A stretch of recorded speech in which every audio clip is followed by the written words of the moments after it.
Býð ykkur velkomin á fund og segja 85. fund bæjarstjórnar settan. Mættir eru Einar Jón Pálsson, forseti, Jónína Magnúsdóttir, Sigurður Sigfús Magnússon, Oddný Kristrún Áskilsdóttir, Anton Kristinn Guðmundsson, Sunneva Ósk Þórsdóttir, Laufey Erlendsdóttir, Sigursveinn Bjarni Jónsson, Önundur Björnsson og Magnús Stefánsson bæjarstjóri. Fundargerð ritar Árni Gísli Árnason. Við tökum fyrir fyrsta mál á dagskrá fundarins sem fjárhagsáætlun 2026-2029. Fyrir liggja drög af fjárhagsáætlun sem vísað var til bæjarstjórnar frá bæjarráði og Magnús Stefánsson beðinn orðið. Forseti bæjarfulltrúar. Nú koma fyrri umræðu fjárhagsáætlun, árvis viðburður á þessum tíma. Ég ætla aðeins að byrja að fara aðeins yfir þau markmið sem að bæjarstjórn samþykkti í maí, eða júní réttar sagt, á bæjarstjórn, sem verið höfð að leiðarljósi við vinnslu fjárhagsáætlunar. Það er í fyrsta lagi varðandi A-hluta, að rekstrarniðurstaða verið jákvæð og að lágmarki 1% af tekjum, veltufé frá rekstri verði yfir 10% af tekjum til að standa undir afborgunum lána sem á mestu á fjárfestingum. Þriðja lagi að lántaka nema hámarki 50% af fjárfestingum árið 2026. Í fjórða lagi skuldasta A-hluta fari ekki yfir 80% af tekjum. Fimmta lagi handbært fé árslok verði að lágmarki 500 milljónir. Sjötta lagi gjaldskrá þjónustugjalda haldist í takt við þróun verðlags. Og sjöunda lagi fjárfestinga verði sem mest fjármagnað með skatttekjum og söluhagnaði eigna á næstu árum þannig að lántökum verði haldið í lágmarki. Og varðandi A- og B-hluta samstæðuna þá var sett að markmið að standast fjárhagsleg viðmið og jafnvægisreglu og skuldareglu samkvæmt 64. grein sveitarstjórnarlaga.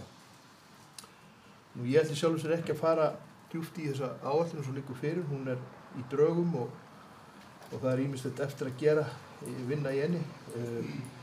Ég byrja á því að segja að varðandi gjaldskrár að vinna við gjaldskrár er í gangi og mun verða lokið þetta fyrir síðari umræðu. Og það hefur verið umræðum að lækka álagningarhlutfall fasteignaskatts á íbúðarhúsnæði til að koma til móts við mikla hækkun á fasteignamati og niðurstaðan úr því mun liggja fyrir í tengslum við frágang á gjaldskrám fyrir síðari umræðu. En það er eins og venjulega ýmislegt sem vantar inn í pakkan til að geta klárað áætlunina. Til að nefna þetta nokkur atriði bara sem dæmi. Í fyrsta lagi það reyndi kom bara núna miðan dag frá Kolku varðandi sorpgjöld og annað, við höfum eftir að skoða það. Við höfum ekki fengið ennþá upplýsingar varðandi samrekna stofnanir og fyrirtæki sem sveitarfélög inn á svæðinu halda utan um saman. Það þarf að skoða breytingar á lífeyrisskuldbindingum, meðal annars vegna þess að ríkið er að yfirtaka skuldbindinga varðandi botndýrarannsóknastöðina eins og kemur fram hér á eftir. Það er verið að vinna greiningar á rekstraráætlunum stofnana með forstöðumönnum og stjórnendum og það er verið að vinna í greiningu líka á mati á óskum í stöðugildi. Það er ekki komin endaleg áætlun framlög frá jöfnunarsjóði, en það eru hins vegar svona ekki stóra þætti, en það er ekki komið. Síðan vert að nefna að það er von á nýrri hagspá fyrir árið 2026 núna væntanlega á næstunni sem við þurfum að skoða og það eru auðvitað eins og ég held við öll gerum okkur grein fyrir ákveðna óvissu þættir í efnahagsmálum sem gætu mögulega haft einhver áhrif á fjárhagsáætlun, en það áttur að koma í ljós. Og ég vil líka nefna það að það var opnað fyrir ábendinga frá íbúum varðandi fjárhagsáætlun og það hefur komið eitthvað ábendingum og það verður farið yfir það með bæjarfulltrúum. Á 177. fundi bæjarráðs lá fyrir tillaga álagningarhlutfall útsvars og var tillögunni vísað til bæjarstjórnar til afgreiðslu og liggur hún fyrir á þessum fundi og þar er lagt til að álagningarhlutfall útsvars verði óbreytt frá fyrra ári eða 14,97% og tekjuáætlun varðandi útsvarshluta byggir utan þeirri forsendu. Eins og ég segi og hef sagt að þessi áætlun er í fullri vinnslu og það verður þannig næstu vikuna fram að síðar umræðu. Það er auðvitað unnið eftir þessum markmiðum sem ég fór yfir hér í upphafi og sviðsstjóri stjórnsýslu fjármála og sérfræðingur fjármála Þeir hafa og munu þessa dagana, næstu daga, vinna með stjórnendum að yfirfara rekstraráætlun til þess að markmið verið náð. En eins og drög á fjárhagsáætlun liggja fyrir núna, svona til samanburða við markmiðin, að þá rekstrarniðurstaða A-hluta 2,5% af tekjum og veltufé frá rekstri um 9,2% og 9%. Áætlun lántöku liggja ekki fyrir en muni gera það í tengslum við fjárfestingaráætlun sem við runni núna næstu vikur. Markmiður skuldastöðu A-hluta mun nást þar sem hún mun verða undir 80% af tekjum. Samkvæmt drögum af sjóðstreymis áætlun handbært í árslok 26 áætla vel yfir markmiði 500 milljónir króna. Og eins og ég sagði áðan þá gjaldskrárinn í vinnslu og hún unnin út frá því markmiði að hún haldist í takt við þróun verðlags. Og varðandi markmiði fjárfestingar þá sú áætlun í vinnslu sem fyrir segir. Hins vegar varðandi markmið niðurstöðu samstæðuna á B-hluta þá það ófrávíkjanlegt hjá okkur og ykkur ágætu bæjarfulltrúar að niðurstaðan standist fjárhagsleg viðmið sveitarstjórnarlaga jafnvægisreglu og skuldareglu. Nú bara að lokum þá endurtekið það að starfsfólki okkar fólk að vinna fullu í fjárhagsáætlun og mun gera það auðvitað í samstarfi við kjörna fulltrúa. Og rétt að bara rifja það upp að samkvæmt lögunum þá þarf að afgreiða fjárhagsáætlun fyrir 15. desember og við auðvitað munum gera það sjálfsögðu. Þannig að ég held ég haldi ekki lengi ræðum þetta mál eins og það liggur núna. Þetta í drögum og ýmislegt eftir að koma í ljós. Takk fyrir það, Magnús. Mikið orðulaust fjárhagsáætlun 2026-2029. Gjörðu svo vel, Anton, fyrir þér.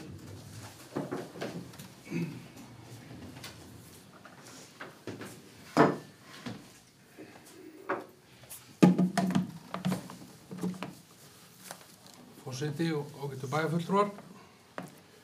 Ég byrjaði að þakka bæjarstjóra fyrir greinagóða yfirferð á þessum tölum og hugtökum sem þurfa að koma fram. Ég vil líka þakka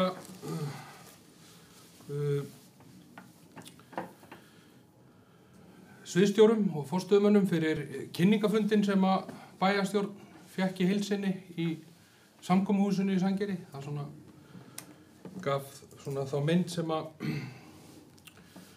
stöðunni þar sem að þeir telja mest aðkallandi í þjónustuþætti sveitarfélagsins. Ég eins og ég segi, svo hef ég setið inn í bæjarráði og á síðasta fundi bæjarráðs þá var ákveðið að vísa þessum drögum af fjárhagsáætlun hingað inn til fyrstu umræðu og þar fór Kjartan, sérfræðingur fjármála, með þuldi upp þessar lykiltölur sem þurfa að koma fram og það mikilvægt.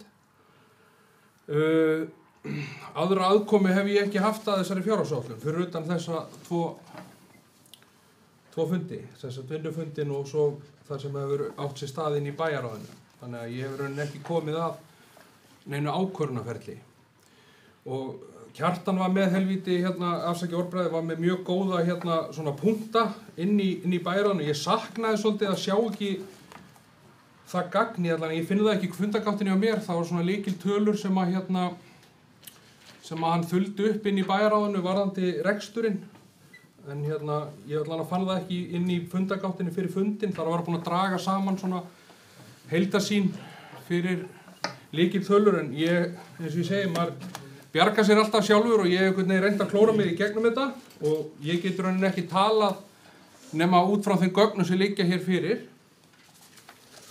Og ég verð bara að lýsa því yfir til að byrja með að það náttúrulega jákvætt að sjá það að í þessum drögum að það sé verið afgangur af bæjarsjóði.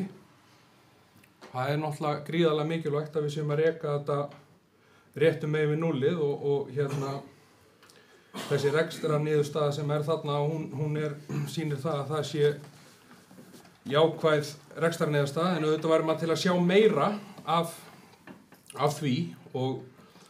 En ef við förum bara aðeins í lykiltölurnar sem að ég eins og ég segi fór í sjálfur bara að finna út úr því að gagnið það var ekki inni, þá fór ég bara sjálfur í að skoða þessa þætti. Og ef við berum bara saman sem sagt fjárhagsáætlun 26 með við í rauninni útkomuspánna sem að liggur fyrir, að ef við drögum þetta saman að þá sjáum við það að tekjurnar þær eru að hækka þarna 243 milljónir, en á sama tíma kostnaðurinn að aukast. Og það áhyggjuefni. Kostnaðurinn að aukast 296 milljónir króna og afgangurinn minnkar 60 milljónir. En það ekki gert ráð fyrir nema 150 milljónum í lántökur, sem ég tel bara skynsamlegt að það sé ekki farið í meiri lántökur í þessu vaxtarumhverfi og helst eins og núna að við erum jafnvel að komast upp með það að taka ekki neitt lán. Það virkilega jákvætt sko. En ef við færum okkur aðeins yfir í málaflokkana sem slíka sem snúa að hlutanum, ef við berum ennþá saman í útkomuspánni 25 versus áætlunna 26, að þá þarna heildartekjur að aukast 243 milljónir. Framlögur jöfnunarsjóði sýnist mér vera að dragast saman 122 milljónir, en samkvæmt það sem bæjarstjóri sagði áðan að þá liggja þær tölur ekki endalega fyrir, þannig að við sjáum að það töluvert skerðing þarna eftir að nýja frumvarp jöfnunarsjóð fór í gegn í sumar. Og svo erum við að sjá það að það þarna töluverð aukning í launakostnaði sem að 168 milljónir ef ég að lesa rétt í þetta, sem 4,3%, sem trúlega stór hluti af því eru kjarasamningarnir. Þannig að við sjáum það að þó að sé jákvæð rekstrarniðurstaða þá þrengir víða að í rekstri bæjarins. Og það má lítið út að bregða miðað við þetta. Það krefjandi aðstæður líka ytri aðstæður sem við erum að eiga við. Þannig að við þurfum líka svolítið að huga því þegar kemur að álagningu á íbúana sjálfa varðandi gjaldskrárhækkanir og ég tala nú ekki ef við erum að tala eins og fasteignaskattana og við erum að tala vassgjaldið og þar fram eftir götunum, þá finnst mér að við þurfum að stíga svolítið varlega til jarðar og við þurfum líka svolítið að rýna betur í reksturinn. Við sjáum það núna þegar sameiningaframlagið farið út, sameiningaframlagið, og svo sjáum við það eftir þessa breytingu frá jöfnunarsjóði að við þurfum í rauninni að fara að vinna markvisst að því að ná meiri samleiðara þáttum í sveitarfélaginu.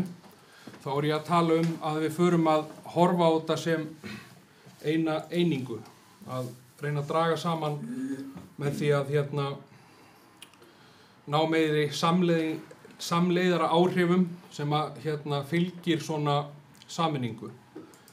Þannig að eins og ég segi, þetta eru jákvæð fyrstu drög svona, en það eins og við sjáum að þetta brothætt, það má lítið út að bregða og vonandi getum við unnið þetta bara náið saman. Takk fyrir.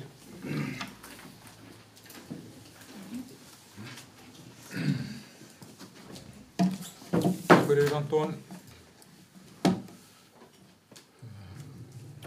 Get alveg tekið undir margt sem sagt hefur verið hér og það eiginlega þess vegna sem eins og við komum fram í máli Magnúsar, þá verið að rýna hvað hægt að gera betur og við vonandi fáum við ykkur jákvæða niðurstöður því frá þeim sem það vinna. Orðið laust, Jón Henrik, svo vel.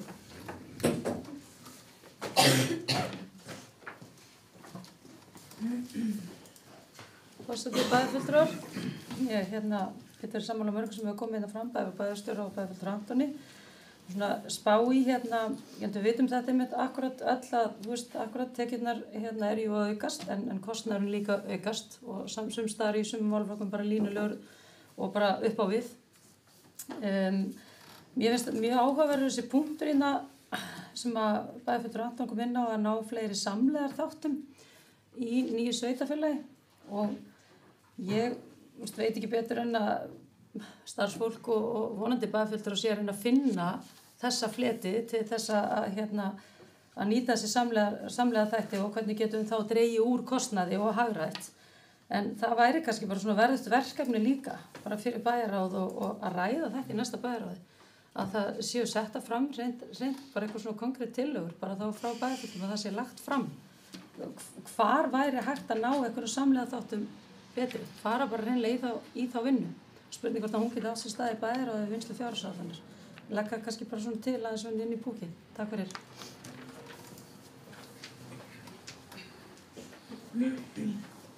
Takk fyrir Jónína.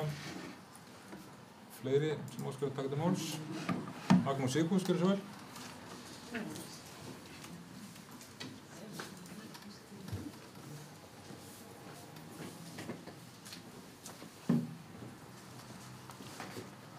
Forseti, góðir bæjarfulltrúar. Já, þetta eru bara drög, þannig að það er nú verið erfitt að tala sig út frá einhverju niðurstöðum í þeim parti. En síðan sá maður á Facebook að það var verið að óska eftir tillögum sem geti hjálpast til við að afgreiða fjárhagsáætlunina. Þannig að ég tók mig til og bjó hérna til tvær tillögur sem að önnur sem lútur af fasteignaskattinum og hinn sem lútur af vatnsgjaldinu í Sandgerði og fékk með mér fulltrúa B-listans til að styðja þessa tillögu með mér og þetta leiði mér að lesa hérna tillögun fasteignaskattin. Það er tillaga fasteignaskatt og íbúðarhúsnæði vegna fjárhagsáætlunar Suðurnesjabæjar 2026.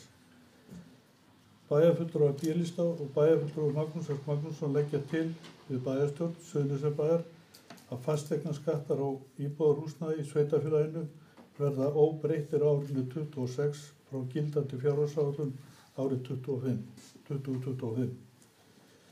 Greinargerð með þessu er lagt til að skatthlutfall fasteignaskatta á íbúðarhúsnæði verði haldið óbreyttu frá árinu 2025 og að það komi fram í fjárhagsáætlun Suðurnesjabæjar fyrir árið 26 og í áætlunum fyrir árið 27 til 29. Að teknu tilliti til efnahagsstöðu íbúa og þess að viðhalda stöðugleika í rekstri heimilanna í sveitarfélaginu er með þessari tillögu leitast við að tryggja fyrirsjáanleika íbúa og milda áhrif ytri efnahagslegra aðstæðna. Jafnframt er markmið tillögunnar að stuðla að áframhaldandi búsetuöryggi og samkeppnishæfni sveitarfélagsins. Tillagan byggir á sjónarmiðum meðalhóf, stöðugleika í gjaldtöku og samfélagslegri ábyrgð gagnvart íbúum sveitarfélagsins í ljósi aðstæðna í húsnæðis- og efnahagsmarkaði. Og þegar blasir við okkur að fasteignamatið hækkaði um 17,2%, þá finnst okkur hérna þar sem við ráðum sjálfir yfir álagningu á skattinum, þá finnst okkur það svona tilhlýðilegt að leggja þetta til.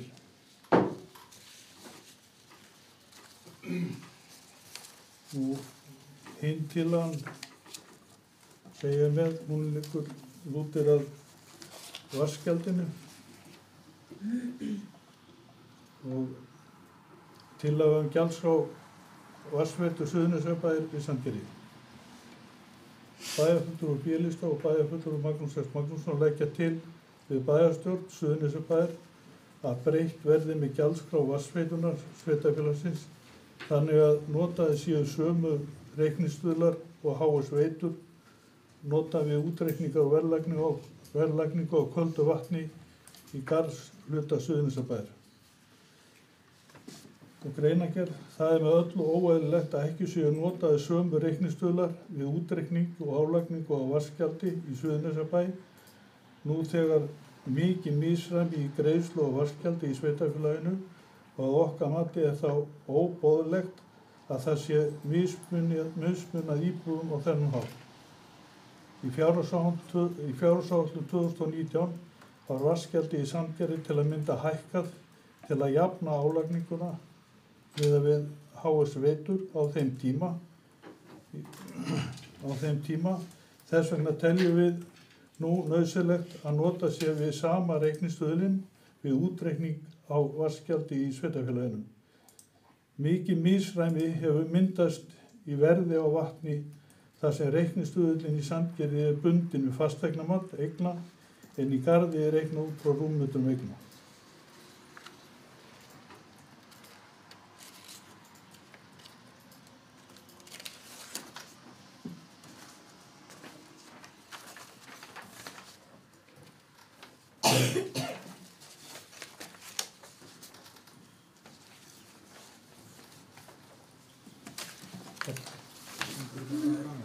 Sendur þetta rafrænt á? Nei, ég er ekki náð. Það á að gera það, senda það rafrænt á. En ok. Þetta ekki með í tölvuna eða?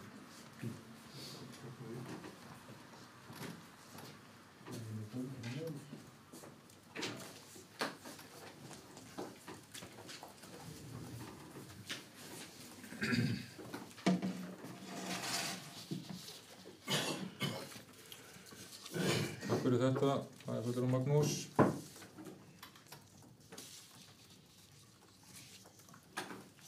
Ég er að velta fyrir mér, af því að það kom ekki fram í máli bæjarfulltrúans hvernig þetta á að það er ekki fast hér inni í raun og veru hvað álagningar hlutfall er við horfum í, en eins og kom fram í kannski máli bæjarstjóra þá er svo sem verið að stefna að þessu að lækka fasteignaskattshlutfallið og verið að skoða útfærslur á því sem að hér er nefnt einnig varðandi vatnsskatt. En ég held að sé bara réttast að við tökum örstutt fundarhlé til þess að skoða þetta og svo höldum við áfram.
Við höldum þá áfram fundi þar sem frá var horfið.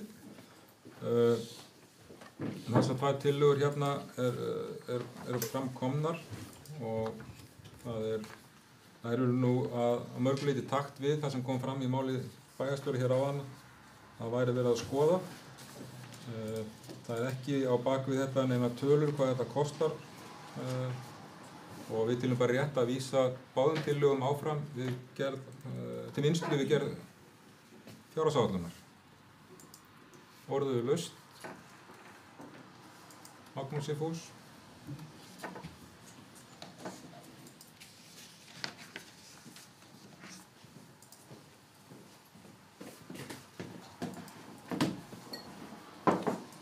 Forseti, góðir bæjarfulltrúar. Já, ég veist það bara eðlileg málsmeðferð á tillögunum að þær fái bara afgreiðslu þannig að þessi vísa til áframhaldandi vinnslu þar sem á að vinna fjárhagsáætlun áfram. Og ég, þó að við séum ekki með tölurnar alveg á blaði, þá liggja þær nú nokkuð fyrir hvað fasteignaskatturinn var á íbúðarhúsnæði var í fyrra. Þannig að það er nú ekkert nema bara uppflettingur á tölunum til að sjá það, hvað það er. Og alveg eins með vatnsgjaldi, þetta er bara uppflettingur til að gera, sjá hvað það kostar. Þannig að það er ekkert óeðlilegt, en ég styð það bara að þetta sé vísað til áframhaldandi vinnu.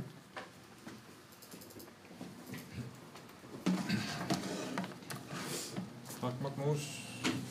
Fleiri? Ekki býðið þá sem samþykkja að vísa tillögunum áfram gerð fjárhagsáætlunar gefa merki. Það er samhljóða. Þá liggur fyrir tillaga fyrir fundinum að álagningarhlutfall útsvars fyrir árið 2026 verði óbreytt eða 14,97% og býðið þá sem samþykkja það að gefa merki. Ykkur á móti. Það er samþykkt með 7 atkvæðum. D, O, S og bæjarfulltrúa Magnúsar.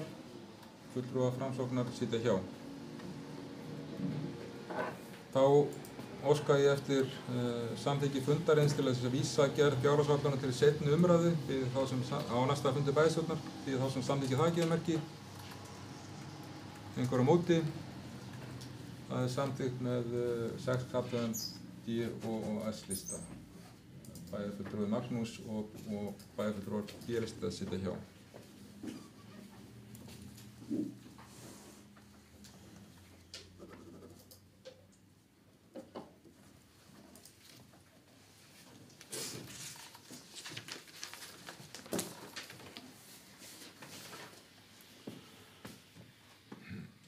Þá er komið að öðrum máladagskrá fundarins sem er fjárhagsáætlun 2025 viðauki. Á fundi bæjarráðs 22.10. síðastliðnum var samþykkt samhljóða að vísa viðauka nr. 5. Hvað er það?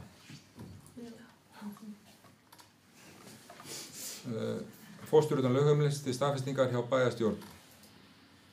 Ekki orðið laust undir þessum lið. Magnús Sigfús, gjörðu svo vel.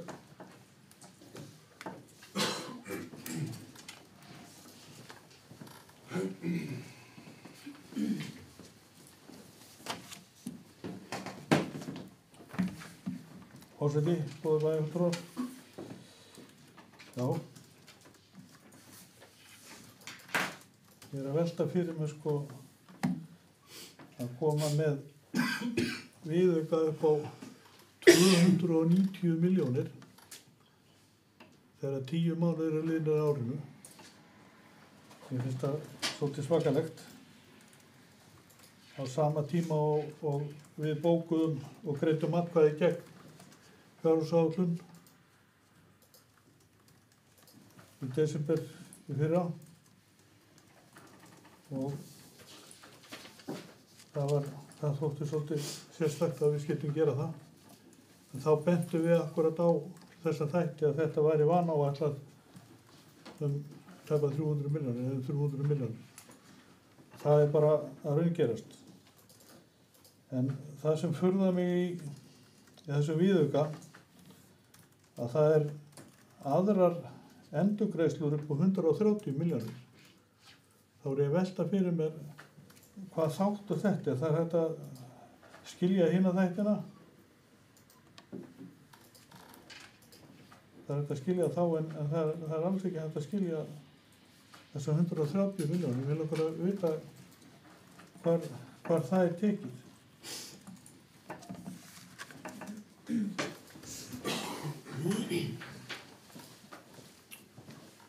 Magnús bæjarstjóri beðum orðið.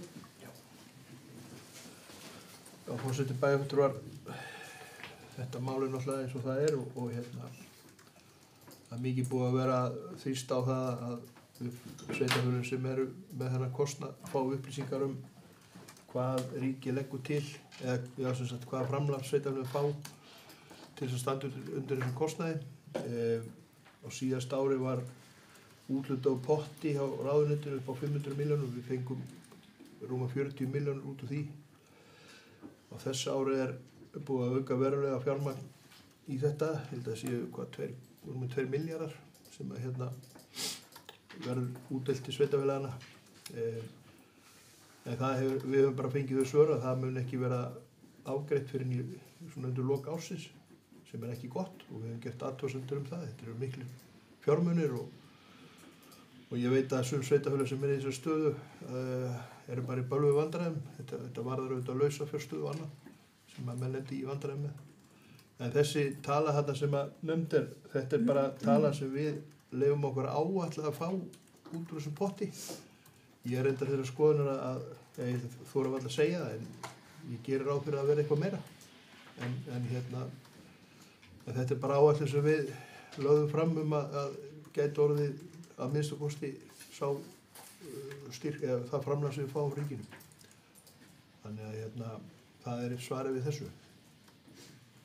En auðvitað er ekki búið að ganga frá því, en þetta eru verulega meiri fjármunir sem ríkið er að útdeila til sveitarfélaga heldur en var á síðasta ári. Þannig að ég veit ekki hvort þetta skýrir nógu vel fyrir nafna mínum varðandi spurninguna. Takk fyrir þessar upplýsingar, Magnús.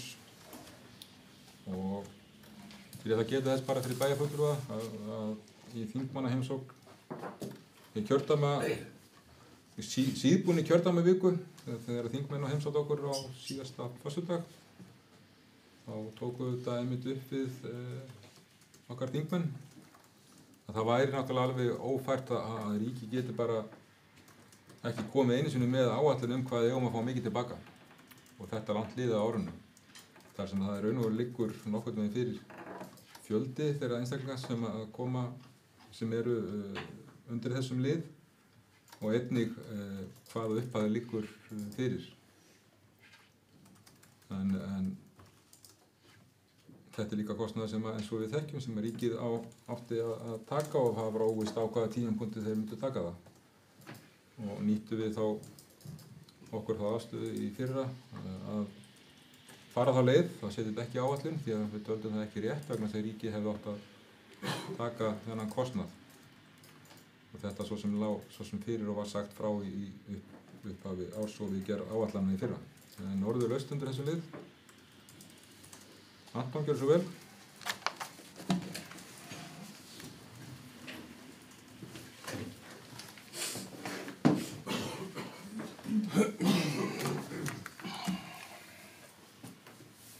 Forseti og ágætu bæjarfulltrúar.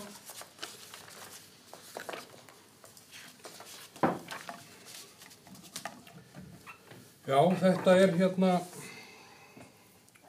eru miklir fjármunir sem að meirihlutin er að leggja til í viðauka, 290 milljónir.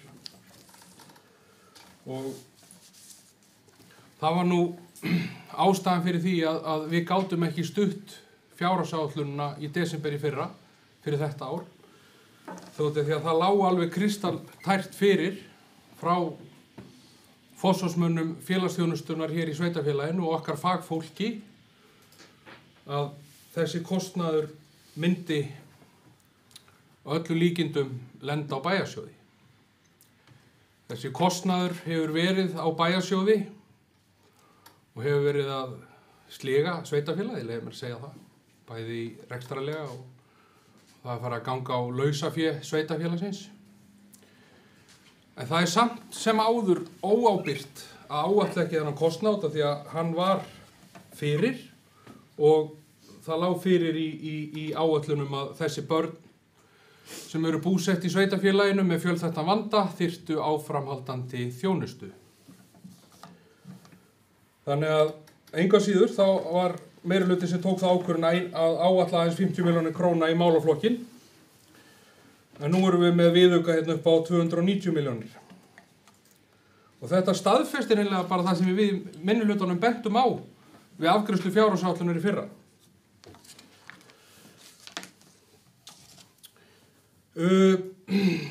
Eins og framkom í máli forsetans að þá var það ríkisstjórnin sem að undirritaði samkomulag við sveitafélögin í vor að taka hana málaflokki yfir og þegar þessi fjárhagsáætlun sem við erum með gildandi núna sem sagt fyrir árið 2025 þegar hún var lögð til samþykktar þá lá ekkert fyrir neitt á hvaða tímapunkti ríkið myndi taka kostnaðinn yfir. Þegar ríkisstjórnin undirritar þetta samkomulag á vormánuðum þá var það gert með þeim hætti að taka kostnaðinn yfir frá júní 2025 fram að áramótum að ég tel, ef ég skil þetta rétt sem að samkomulagi sem að var kynnt fyrir á vettvangi samband sveitafélaga. En þá lá það alveg ljóst fyrir á þeim tímapunkti að kostnaðurinn frá janúar til júní myndi lenda á bæjarsjóði. Allavega þær upplýsingar sem ég hef frá bæjarstjóra, ég spurði það nú bara í síðustu viku, að þá hefur ekki einasta króna borist frá ríkissjóði vegna málaflokksins og það er náttúrulega grafalvarlegt að ríkið sé ekki að standa við sína hlutdeild í málinu. Og á þessum fundi sem við áttum með þingmönnum kjördæmisins í síðustu viku, ég gat ekki betur heyrt á þeim fundi en að það væri áætlað að þessi kostnaður, þessi kostnaðarliður sem að ríkið ætlaði að greiða, hann myndi ekki berast í rauninu fyrir eftir áramót. Það segir okkur það að við þurfum ef að það raungerist, að við fáum ekki þessa peninga sem að bæjarstjóri telur að við fáum, þessar 130-40 milljónir, þá mun þessi kostnaður allur lenda á árinu 25. Og mér langar bara að svona í ljósi þessa gjörning sem að gerast að þessi viðauki upp á 290 milljónir, að við í rauninni vöndum okkur betur þegar við erum að gera fjárhagsáætlun fyrir sveitafélagið. Þessar tölur sem að voru þarna 300 milljónir króna, þær ekkert úr lausu lofti gripnar, þær eru að koma frá sviðinu. Þannig að við verðum að sitja inn í okkar áætlanir raunhæfan rekstrarkostnað og það er alltaf betra að áætla með svona kostnaði og eiga frekar upp í erminni. Það er alltaf það sem er skynsamlegra að gera. Að mínu mati, að búast við í versta og reikna svo með því versta en eiga þá upp í erminni og það er rauninni gefur svona betri stjórnarhætti að mínu viti. Þannig að eins og ég segi, við munum styðja þennan viðauka sjálfsögðu við í B-listanum út af því að það lá alveg ljóst fyrir frá samþykki þessara fjárhagsáætlunar að þessi kostnaður mundi lenda á bæjarsjóði með einhverjum hætti. Þannig að við munum styðja þennan viðauka. Takk.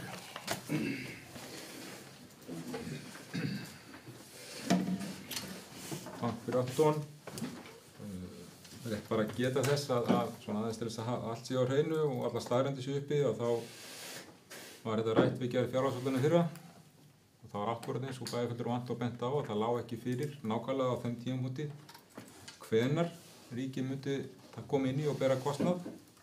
En það er líka rétt sem fram kom hjá bæjarfulltrúunum að ef ekkert kæmi frá ríkinu þá myndi þetta mögulega geta lent á okkur.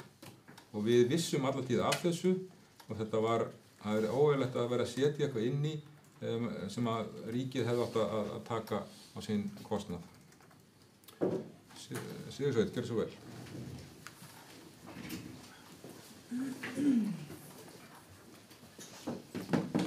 Forseti, ágætu bæjarfulltrúar. Við erum hér að ræða mál sem hefur verið margrætt af okkur kjörnum fulltrúum. Þetta erfiður málaflokkur sem að hefur einnig verið marg viðurkennt að eigi sér ábyrgð á ríkinu og þar af leiðandi ætti fjárhagslega ábyrgðin líka þar líka. Þannig að það allavega okkar sjónarmið meirihlutans að með því að setja þetta inn í fjárhagsáætlun þá værum við að viðurkenna það að við værum ábyrgðina. Þannig að það bara einfaldlega við horfum á þetta öðrum augum heldur en fulltrúa minnihlutans. Með leyfi forseta þá langar mig til þess að lesa aftur bókunina sem við bókuðum þann 11. desember síðastliðinn undir málinu. Og hún hljóðaði þannig að fjárhagsleg ábyrgð vegna málefna barna með fjölþættan vanda liggur hjá ríkinu eins og komið hefur fram í minnisblöðum sviðsstjóra fjölskyldu og velferðarsviðs ásamt minnisblöðum, greinagerðum og bréfum bæjarstjóra til bæjarstjórnar og ráðamanna í ríkisstjórn og ráðuneytum. Nú síðast með bréfi til Barna- og fjölskyldustofu með kröfu greiðslu ríkisins vegna kostnaðar Suðurnesjabæjar við búsetuúrræði sem lagt var fram í bæjarráði þann 4. desember síðastliðinn. Það væri beinlínis óábyrgt að gera fyrirfram ráð fyrir kostnaði fjárhagsáætlun sveitarfélagsins vegna þjónustu sem ríkinu ber að veita samkvæmt lögum. Tilvitnun lýkur. Undir þessu máli í ljósi umræðunar þá viljum við meirihluti DOS leggja fram eftirfarandi bókun og ég mun í kjölfar lesturs senda á ritara og bæjarstjóra og fulltrúa minnihlutans. Ástæður þess að umræddur kostnaður var ekki settur inn í áætlun eru skýrar og vel hefur verið gerð grein fyrir þeim bæði á samstarfsfundum minni og meirihluta og í minnisblöðum sem hafa fylgt þessu máli. Eins og framkemur í bókun meirihlutans í bæjarstjórn þann 11.12.2024 þá liggur fjárhagsleg ábyrgð vegna barna með fjölþættan vanda hjá ríkinu og von á greiðslum fyrir árslok. Það einmitt merki ábyrgð og elju að Suðurnesjabær hefur sótt það fast síðastliðin ár að ná fram leiðréttingu í þessu málaflokki og tekið þátt í því að draga vagninni þeirri vegferð að fá ríkið til að taka við skyldum sínum í þessum málum. Ég mun svo senda þetta á fulltrúa. Takk fyrir.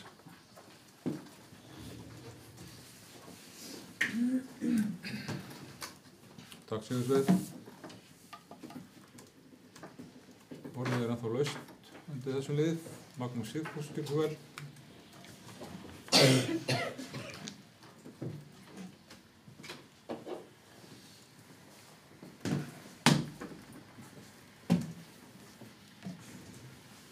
Forseti, góðir bæjarfulltrúar. Það verður hálf orðlaus yfir þessu. Það liggur fyrir viðauki upp á 290 milljónir frá meirihlutanum og þeir telja ekki ástæðu til þess að áætla þetta inn í fjárlög sveitarfélagsins. Hvað eru þeir að leggja til hér? Að gera það ekki. Á að fella þá þannig viðauka. Á þetta liggja ennþá úti. Ég gæti ekki skilið bókunna öðru sem að þetta ætti ekki að vera inn. En allavega er verið að áætla hér fjármun í þetta með einhverju úti. Þannig að þetta er svolítið sérstakt. En og það er ennþá verið að áætla hugsanlega kannski peninga upp á 130 milljónir og það er verið að leggja það til að gera áætlun það.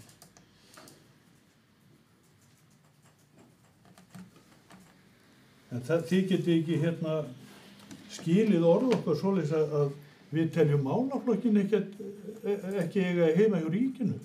Við höfum aldrei verið neitt að bera bætiflokk á það því að við höfum alltaf haldið því fram að þetta sé geðheilbrigðismál og eigi heima hjá ríkinu.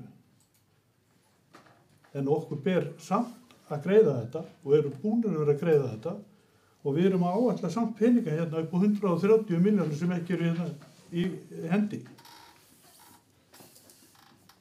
Þannig að það er svolítið sérstakt að vera að leggja fram bókun þegar að menn leggja viðaukann fram á sama tíma. Þetta er alveg mér er alveg óskiljanlegt að þessi verið að gera það. En í framhaldi af þessu, þá ætla ég að óska eftir því að bókun sem var gerð hérna á bæjarráðsfundinum þetta mál, sem er hérna á dagskrá 8.1 í hérna fundardagskránni, og óska eftir því að ég ætla að taka undir bókun B-listans þarna og þessi bókun verður færð fyrir aftan þessa bókun sem að meirihlutin er að setja núna.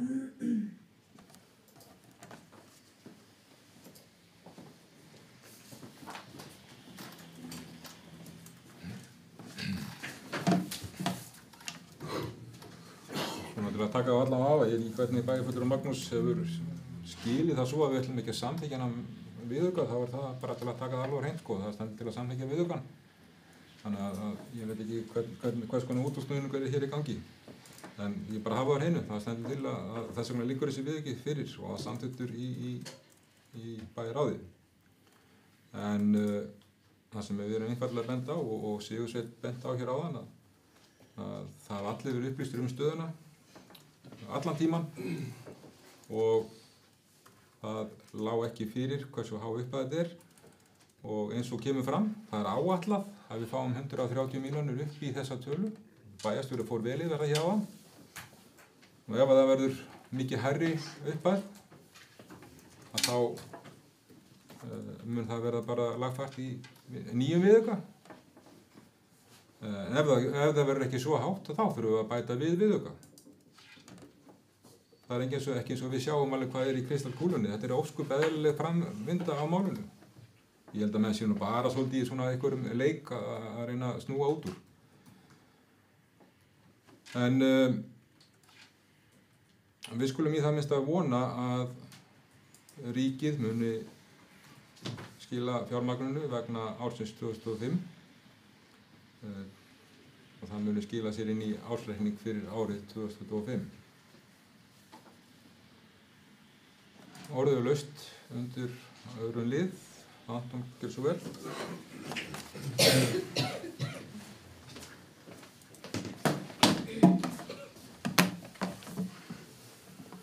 Forseti og ágætu bæjarfulltrúar. Já, þetta er hérna skemmtileg umræða. Menn vilja fara í þetta svona, en það er ekkert mál og skulum við bara gera það. Við, sem sagt í minnihlutanum, við höfum aldrei litið á þetta neitt annað heldur en geðheilbrigðismál. Þannig að og eins og ég segi, ríkið hefur átt fyrir löngu síðan að vera búin að taka þennan málaflokk og þennan rekstur yfir. En ríkið hefur ekki gert það hingað til.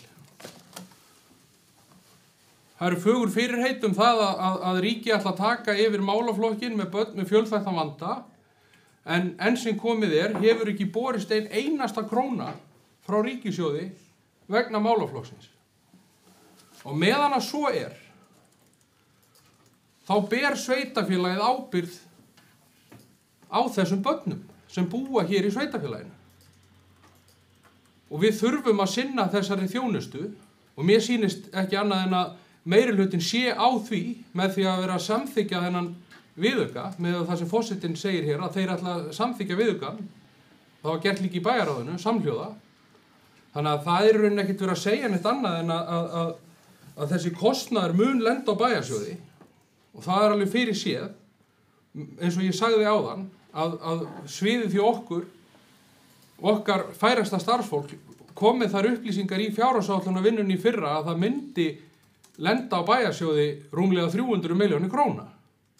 Og það er það sem ég er að segja, að það er óábyrgt að áætla það ekki út af því að þessi kostnaður hefur verið að lenda á bæjarsjóði ár eftir ár og hefur verið að aukast ef eitthvað er. Ríkisstjórnin ætlaði að taka annan málaflokki yfir, ég veit allt það, en það hefur ekkert gerst í þeim efnum og við erum ekki einu sinni með fastar tölur í hendi svo bæjarstjóri fer hér yfir. Við vitum ekki ennþá hvað við fáum mikið endurgreitt, en við vitum það að það verður aldrei allur þessi kostnaður. Öllu líkindum ekki. Þannig að sko ég fyrst og fremst að hugsa það að börnin sem eru þarna undir fái þessa viðeigandi þjónustu, en svo getum við öll verið deilt hugtakjunum það hvort að ríkið eigi að taka þetta eða sveitafélögin, og ég held að flest allir sveitastjórnarmenn á landinu, sama hvar þeir standa, séu á því að ríkið eigi að taka hana málaflokk yfir. Og það hefur verið endra næri að þau gert það fyrir mörgum árum síðan. Þannig að þetta snýst ekkit það. Þetta snýst það að við séum með ábyrga fjármálastjórn á sveitafélaginu, og mér finnst ekki skemmtilegt þegar menn tala að það verður bara að gera þó annar viðauki og annar. Hvað ætlum við að gera marga viðauka? Hvers konar fjármálastjórn það að vera að gera endalausa viðauka við samþykkta fjárhagsáætlun? Við erum með hennar ramma, við erum að reyna að halda okkur innan þessar ramma og ég vona svo sannarlega að ríki komi að borðinu hið fyrsta, helst í gær, og myndi greiða bæjarsjóðu þessa peninga tilbaka. Það er hægt að gera svo margt annað við þessa peninga.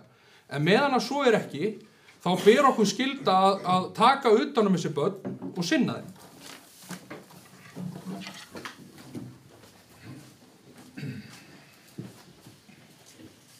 Takk, Anton.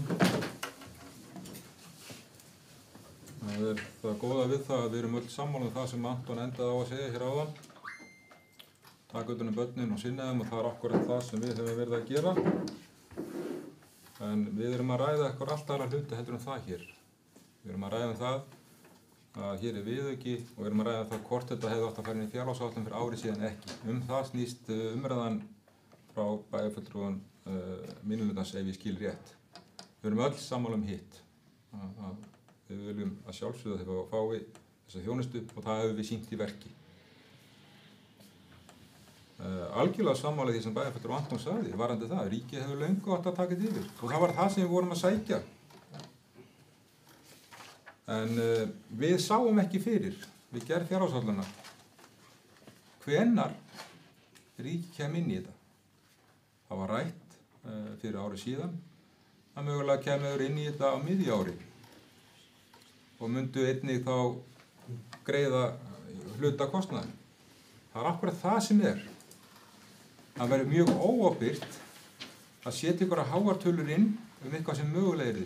Þar stendur það sem við erum ekki alveg sammála Og það sem svo kom bara rétt fram að það sem okkar færasta fólk sagði fyrir ári síðan að ef ríkið kæmi ekki inn, þá myndi þetta lenda á okkur. Það er það sem að bæjarfulltrúi Anton að tala Þetta er vitað, þetta vissu við. Og bara til að sé ekki vera að snúa út úr hér með orðatiltækinu viðaukar og viðbót og annað. Orð mín má það eflaust skilja á einhvern hátt að við ætlum að bæta við ykkur viðaukum. Það var einfalt að það sem ég sagði áðan.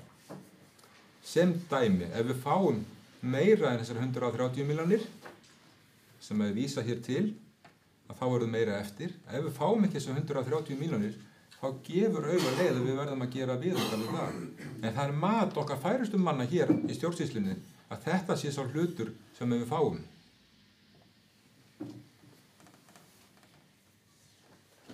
En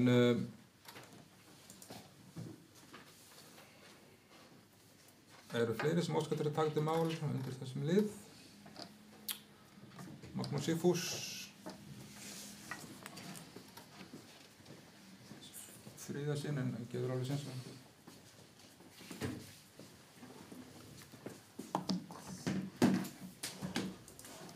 Forseti, góðir bæjarfulltrúar, ég ætla nú ekkert að fara að tjá mig mikið málið, ég ætla að tala bara fundarstjórn forseta, að hann skuli voga sér það að tala að menn sé að snúa út úr og skella einhverju skuld á einhvern með svona eða hinum hættinum. Þetta liggur alveg fyrir, að það liggur fyrir við ekki, og hann var ekki settur inn á sínum tíma, og þessar fjárhæðir voru þarna. Það liggur líka fyrir að 130 milljónir, þær ekki hendi. Það liggur líka fyrir. Þannig að snúa út úr einhverju Ég bara óska eftir því og dræði svona ummælin tilbaka. Hvað maður, ég er bara...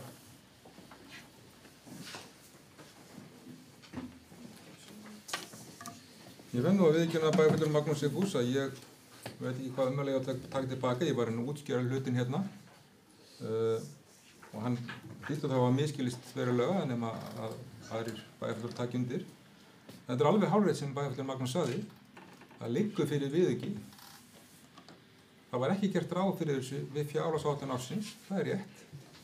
Og bæjarfulltrúi Anton fór ágætlega yfir það hér áðan. Og þannig ég veit ekki alveg hvað ég ætti að draga tilbaka í þessu. Ég held að ég hef bara verið að útskýra þessa hluti. En hafi það einhvern nátt miskilist, þá biðst ég bara afsökunar því. Það var alls ekki meiningin minn að snúa eitthvað út úr. Með orðið hann þá laust. En ekki fleiri óskar taka til máls, þá bið ég þá sem samþykkja viðaukann að gefa merki. Hann er samþykktur samhliða. Þriðja mál á dagskrá fundarins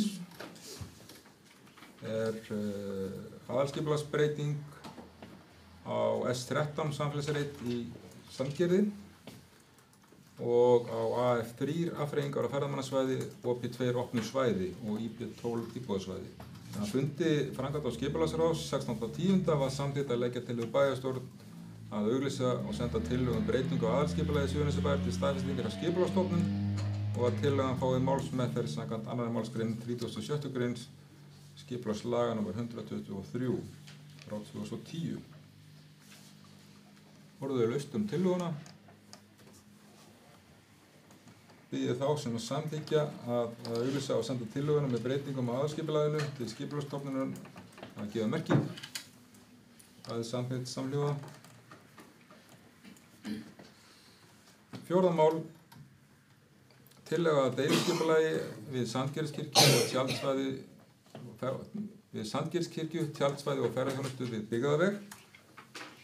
En á fundi framkvæmda og skipulagsráðs 16.10. var samþykkt tillaga deiliskipulaga að reitnum og lagt til við bæjarstjórn að samþykkja og auglýsa og kynna tillöguna samkvæmt 41. grein skipulagslaga. Orðuðu laust tillöguna. Því þá sem samþykkja tillöguna að gefa merki eða samþykkja að hún verði auglýst. Það er samþykkt samhljóða.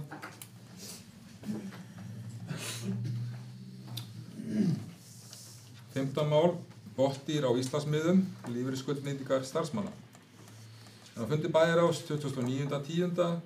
lágu fyrir drög að samkomulagi við Ríkissjóð Íslands uppgjör á lífeyrisskuldbindingum B-deildar LSR vegna fyrrum starfsmanna rannsóknarverkefnis botndýr á Íslandsmiðum.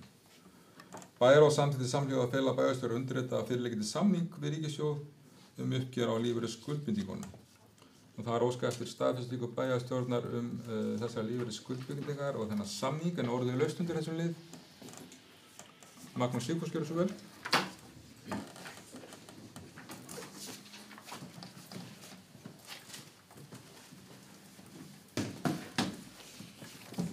Forseti, góðir bæjarfulltrúar. Já. Afsakið.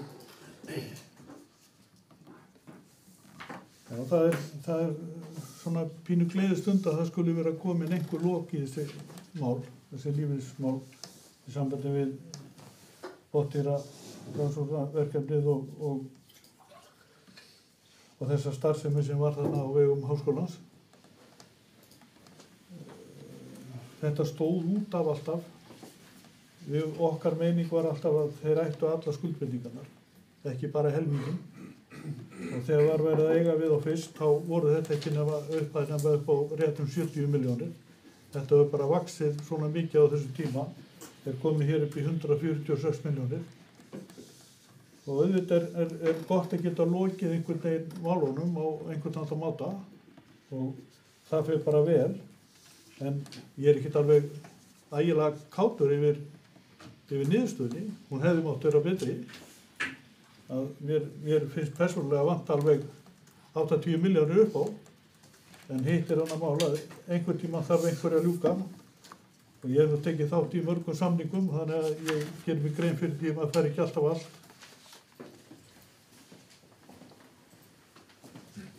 Takk fyrir það Magnús Stefánsson, gjörðu svo vel. Já, forseti bæjarfulltrúar, ég tek undir með Magnúsi Sigfúsi bæjarfulltrúa. Þetta er ánægilegt að þetta mál sé í höfn. Þetta er nú búið að taka, ég veit ekki hvað mörg ára að fá niðurstöðu til mál. Hann þekkir það betur, söguna í því. En hérna í öllu falli að þá skiptir þetta öllu máli fyrir sveitarfélagi að það er búið að fá botn í máli. Við auðvitað hefðum viljað að ríkið tæki alla skuldbindinguna. En þetta var niðurstaðan að semja þetta svona og kannski rétt að árétta það að þrátt fyrir mikla leit meira sig hjá Þjóðskjalasafni. Það hefur ekki fundist neitt samningur þetta verkefni. Sennilega hefur aldrei verið gerður samningur verkefni. Og fjármálaráðuneytið auðvitað, ég ætla bara að leyfa mér að segja, hann nýttu sér það í samningaviðræðunum að það var ekki legið fyrir samningur og út af fyrir sem alveg hægt að skilja það þannig að. En aðalmálið er þetta að við erum að losna undan þessum lífeyrisskuldbindingum sem eru uppreiknaðar í september núna með minni 160 milljónir. Það fer þá út úr okkar bókaldi af öllu leyti. Við þurfum eins og að gera upp helminginn af þessu, 80 milljónir rúmar.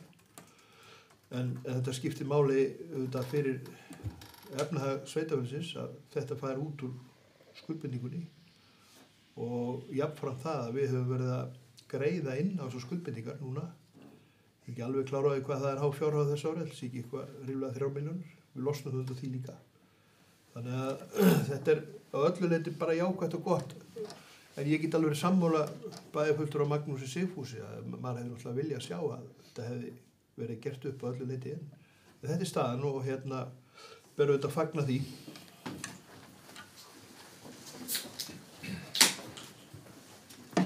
Takk fyrir það, bæjarstjóri. Tek undir orðið ykkar nafnana með þetta. Orðið ennþá laust. Biðið þá sem samþykkja afgreiðslu bæjarráðs biðið þá sem samþykkja afgreiðslu bæjarráðs merki. Það er samþykkt samhljóða.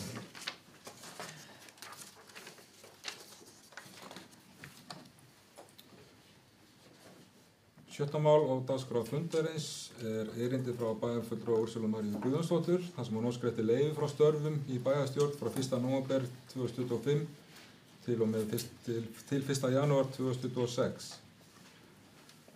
Ég legg til að það sé samþykkt að henni sé veitt leyfi og Sunneva Ósk Þórsdóttir tekur sæti í stað Úrsúlu í bæjarstjórn á framangreindu tímabili.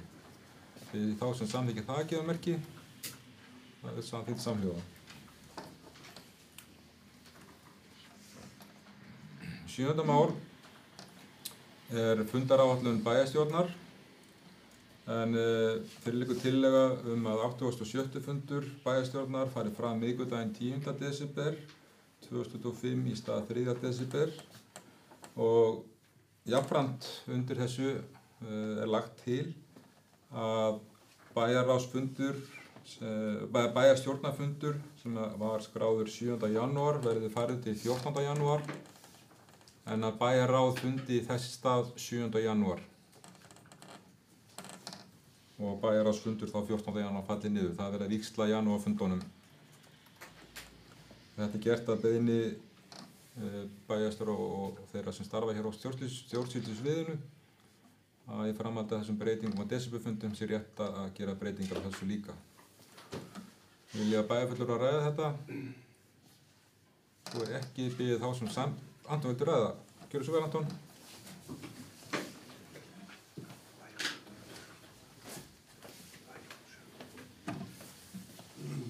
Forseti og ágætu bæjarfulltrúar. Það sem verið að ræða breyting á fundaráætlun og í gögnunum sem að liggja fyrir sem sagt það er útdrögur tölvupósti sem að kemur fyrir, það er eina gagni sem er undir þessu.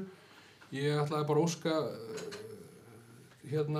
til ykkar við bæjarstjóra og forseta að það verið send út uppfærð fundaráætlun á bæjarfulltrúa. Þannig að þetta hljóti engan misskilnings, þannig að þetta sé bara kýrskýrt hvernig þetta liggur. Takk. Takk fyrir það, Anton, og er algjörlega sammála, mjög góð tillaga vegna þess að seinni hluti þessara tillögu sem er hér, ef við bættum við, kom bara í ljós í dag, og ég bið ritara að senda þetta strax á morgun bara á bæjarfulltrúa og þá uppfæra bara fundar áætlunar í heild sinni í Excel-skjalið sem við höfum haft og jafnframt þá einnig fundarboðin í Outlook. Ef ekki fleiri óskar taka til máls, þá bið ég þá sem samþykkja þessar breytingar ekki að merki. Það samþykkt samhljóða. Þá erum við komin að fundagerðum sem eru lagðar fram til kynningar og fyrst gef ég orðið laust mál nr. 8 sem fundagerð bæjarráðs nr. 176 frá 22.10. síðastliðinn. Orðið laust fundagerðina. Magnús Sigfús, gjörðu svo vel.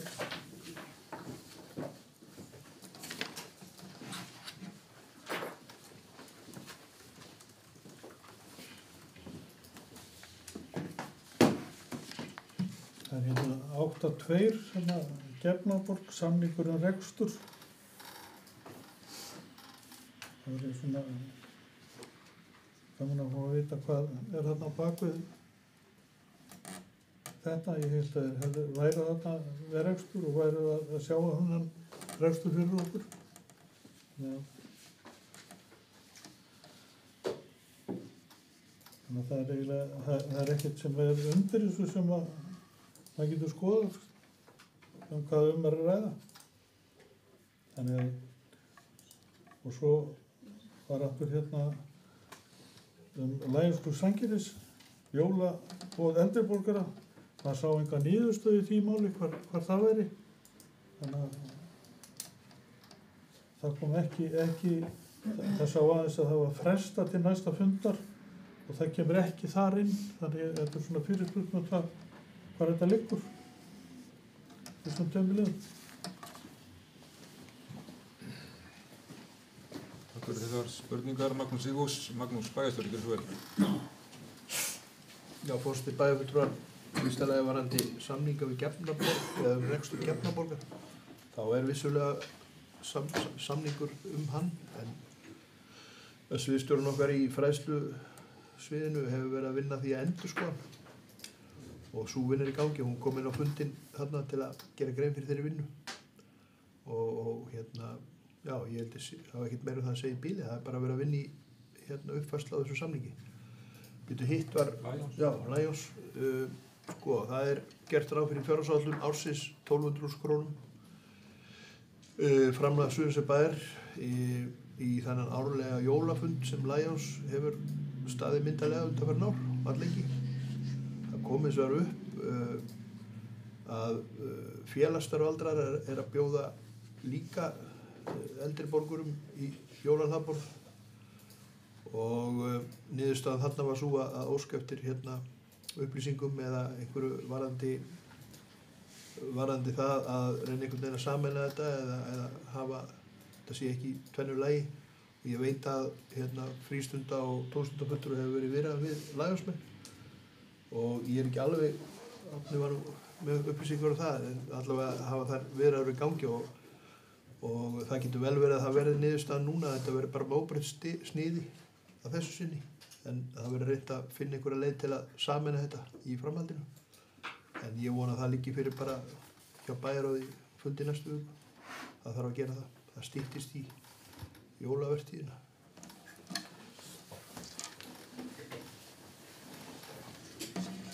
Takk fyrir þessu svör og ég vona að þetta svari fyrir spurningum. Og nú er bæjarstjórinn beðið orðið aftur, eflaust með einhverja nýjar upplýsingar. Magnús, gjörðu svo vel. Já, ég byrst afsökunar.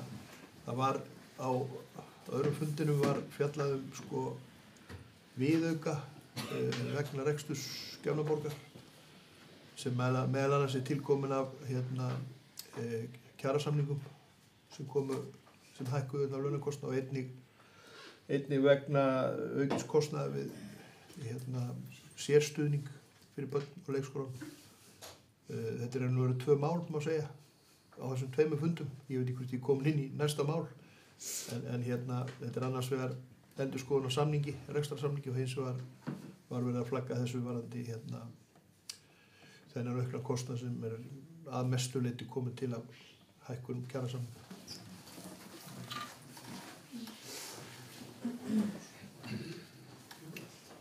Takk Magnús. Við erum ennþá undir 8. máli, fundargerð bæjarráðs, númer 176. Eru fleiri sem ætla að taka til máls? Svo ekki og fundargerðin lögð fram. Næsta mál á dagskrá, mál nr. 9, er fundargerð bæjarráðs númer 177 frá 29. október. Ég gef orðið laust fundargerðina. Sunniva, gerðu svo vel.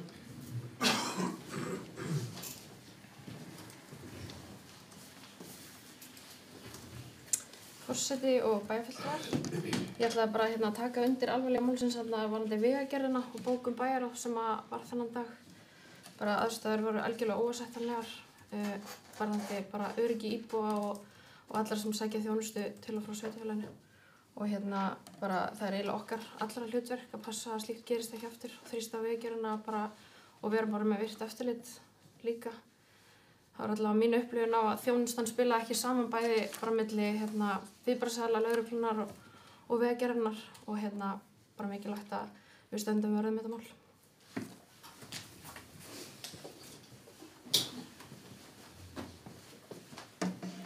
Heilsugur undir með þessu nöða með það. Algjörlega óviðunandi ástand sem þarna skapaðist. Ef ekki fleiri ósk eftir að taka til máls undir 9. lið, þá er svo fundargerð lögð fram. Og komið að 10. lið, fundargerð framkvæmda og skipulagsráðs frá 16. október síðastliðnum. Kemur orðið laust fundargerðina. Magnús Sigfús og Laufey.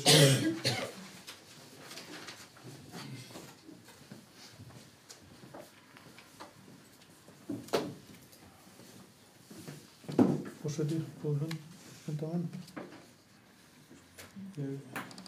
Það er eiginlega ekki alveg, ég veit ekki hvað ég á að taka þetta inn en það er allavega óskum fjölgun íbúða úr 4 í 6. Þannig að það væri þá breyting á deiliskipulagi ef að svo væri gert, þó að sé að litlu leyti. En þá kemur spurningi sem ég ætla að leggja fram, það er, og hefur það komið fram annars staðar, að það standi til að deiliskipuleggi upp á nýtt svæði sem eftir er. Og þá legum við forvitna að vita hvar sú vinna er í því forvitna. Þannig að hvort það er verið að vinna þá vinnu á fullu eða ekki.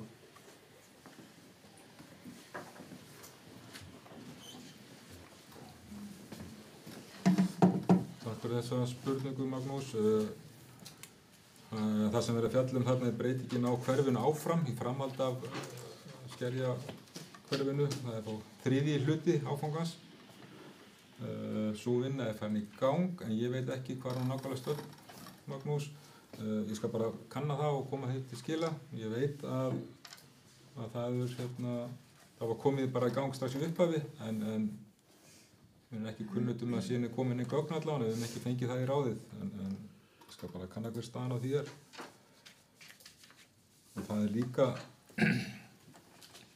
bara til upplýsingur það að þá er mikið af lausum lóðum eins og er í þessum öðrum fasa, en sem betur fer sjáum við líka það er byrjað að byggja, þannig að það er jákvætt, en það er svolítið kannski frost í markanum og svo er náttúrulega þá nauðsynlegt að vera klár með framhaldið og ég held það sem Magnús er að benda á, að það sé tilbúið á skipulag. Það hefur líka alveg komið til tals hvort að virkilega eigi bara að taka aðeins stærra svað undir og rækna það svona óformlega á fundinum. En að sjálfsögðu getum við ekki breytt þessum part af skipulaginu því að búið úthlutað ákveðnum íbúðum. Það væri ósanngjarnt gagnvart öðrum sem hafi fengið úthlutað og ekki hægt að taka eina og eina lóð í skipulaginu, bara sem upplýsingar hvers vegna þessi breyting fór ekki í gegn. En ég mun kalla eftir þessum upplýsingum sem við erum og koma á framfæri. Laufey, gjörðu svo vel.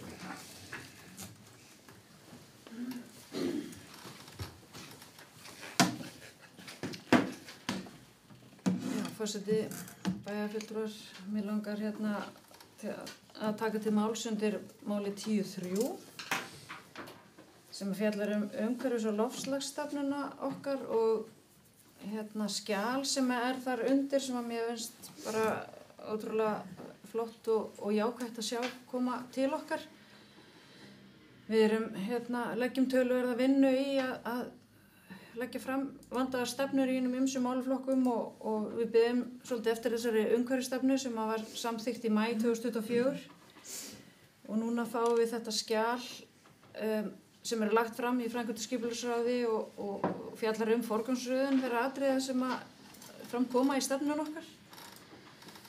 Og þarna kemur meðal annars fram að við séum búin að gróðursetja 5.000 plöntur á þessu ári og á forgangslistanum núna fyrir árið 2026 meðal annars vistvæn innkaup og innleiðing græns bókhalds og orkusparnað, eða sem felur í sér orkusparnað, aukin flokkun í starfsstöðvum sveitarfélagsins og aukin upplýsingagjöf, stígagerð og fleira, meðal annars til fegrunar umhverfis og heilsueflingar. Auk þess lögð áhersla á fræðslu, upplýsingagjöf, gagnsæi og aðgang að rauntíma upplýsingum sem að mér finnst bara vera ótrúlega mikilvægt og færir okkur svolítið inn í nýjan veruleika í umhverfismálum. Og að lokum langar mig til þess að fá bara svona vekja athygli á og með leyfi forseta að lesa aðeins upp úr niðurlagi blaðsins. Verkefnin sýna að Suðurnesjabær að breyta stefnu í aðgerðir með markvissri skógrækt, bættri flokkun, loftgæðamælingum og samstarfi við íbúa við að leggja grunn að grænna og heilbrigðara samfélagi. Næstu ár snúast að byggja á þessum árangri og halda áfram að gera bæinn að fyrirmynd í umhverfis- og loftslagsmálum. Takk.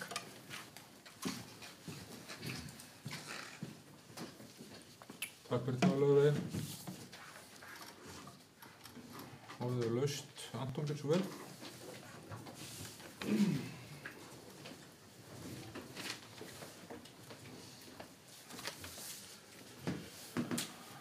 Forseti og ágætu bæjarfulltrúar. Ég kem hérna upp undir 10.12. Til fundargerð framkvæmda skipulagsráðs, deiluskipulag ofan Garðvangs, Teiga og Klappakurri, endurskoðun seinni hluta hverfis. Þetta bara virkilega jákvætt að það sé verið að það sé vinna þarna í gangi með þessa þætti og þetta svona kannski snýr að því umræði sem átti sér stað í upphafi málsins að þó að við séum að ganga inn í frostaveturinn mikla og húsnæðismarkaðurinn sé við það að botnfrjósa og það sé að hægjast á hjólum atvinnulífsins vegna aukinna álagna, vegna skatta og annarra ívilna, þá samt mikilvægt að við sem sveitafélag vinnun okkar heima í héraði og mér langar bara að hvetja formann framkvæmda skipulagsráðs í þeim efnum að þó að það sé allt við það að botnfrjósa í fasteignamarkaðnum að við höldum áfram að deiluskipuleggja bæði í Garðinum og í Sandgerði þegar að þessi hverfi sem við erum með núna séu orðin fullbyggð og þá eigum við skipulag til og þess vegna fagnaði þessu mjög að við séum að setja þessa vinnu í gang með deiluskipulag og Garðvangs, Teiga og Klapparhverfi og ég vil bara brýna að við gerum líka slíkt hið sama í Sandgerði að þegar Skerjahverfið búið þá eigum við rauninni ekkert annað þannig að það mjög mikilvægt að setja þessa vinnu í gang út af því að það mun trúlega birta til á fasteignamarkaði fyrir síðir og það mikil vöntun á húsnæði en við verðum bara að bíða frostaveturinn á okkur og vona að það þiðni með hækkandi sól.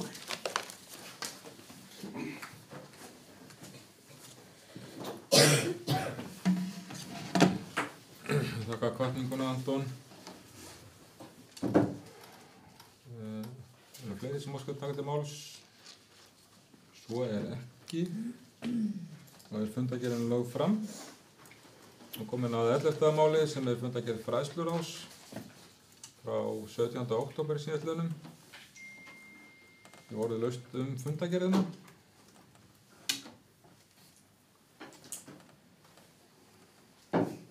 Það enginn þessu hljóð, svo fundargerðin lögð fram. Komið að 12. máli sem fundargerð ferðasafna og menningaráðs. Og ég gef orðið laust fundargerðina. Sunneva, gjörðu svo vel.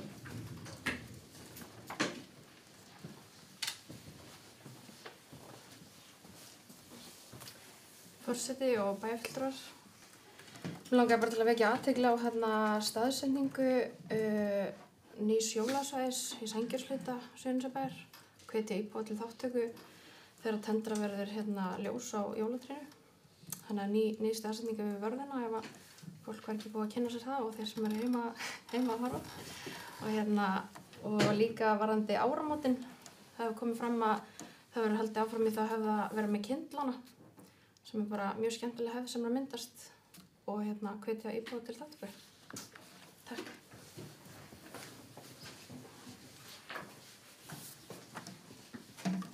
Takk fyrir það, Sunneva.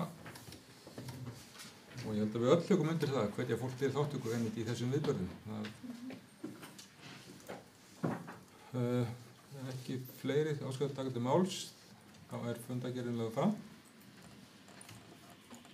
Og komið að 13. máli á dagskrá fundarins, sem tvær fundargerðir Sambands íslenskra sveitarfélaga. Fundargerðir frá 10. og 21. október. Ekki orðið laust fundargerðirnar. En ekki hvað þessi hljóð, svo eru fundargerðirnar lagðar fram. 14. mál á dagskrá fundarins fundargerð Sambands sveitarfélaga á Suðurnesjum. Fundargerð stjórna frá 8. október.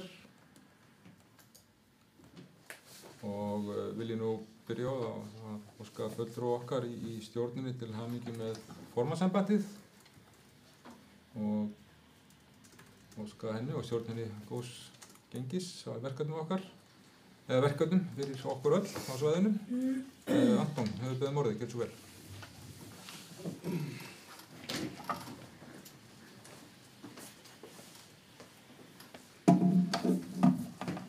Forseti og ágætu bæjarfulltrúar. Já, ég óska líka Jónínu Magnúsdóttur til hamingju með formannsembættið í Sambandi sveitarfélaga á Suðurnesjum. Mér langar að beina til hennar spurningu sem hún fulltrúi og núna formaður sambandsins. Langar mér að beina til hennar spurningu. Við vorum fyrir á haustdögum, þá vorum við stödd á alfundi sambandsins, Sambandssveitarfélaga á Suðurnesjum. Þar kom fram bókun frá Reykjanesbæ að þeir hefðu áform það að endurskoða sína þátttöku inn í samstarfi sveitarfélaga á Suðurnesjum. Mér finnst sérkennilegt sem sveitarstjórnarmaður að við höfum ekki fengið ennþá afrit af þessari bókun og ég finn hann ekki í fundargerð hjá sambandinu, þannig að þeir vera leiðrétta með ef svo ekki, ég sé þar ekki. Sé ekki þessa bókun. Þannig að ég held að vera mjög gott fyrir bæjarfulltrúa í sveitarfélaginu að fá afrit af þessari bókun svo maður geti svona aðeins glugga sig á henni. Hvað verið að segja í þessum orðum sem voru sett þarna fram. Og mér langaði bara að spurja formann SSS, Jónínu, hvort að þetta hafi eitthvað verið rætt óformlega inn í stjórninni. Þar sem ég sé þetta ekki verið tekið fyrir með formlegum hætti. Takk.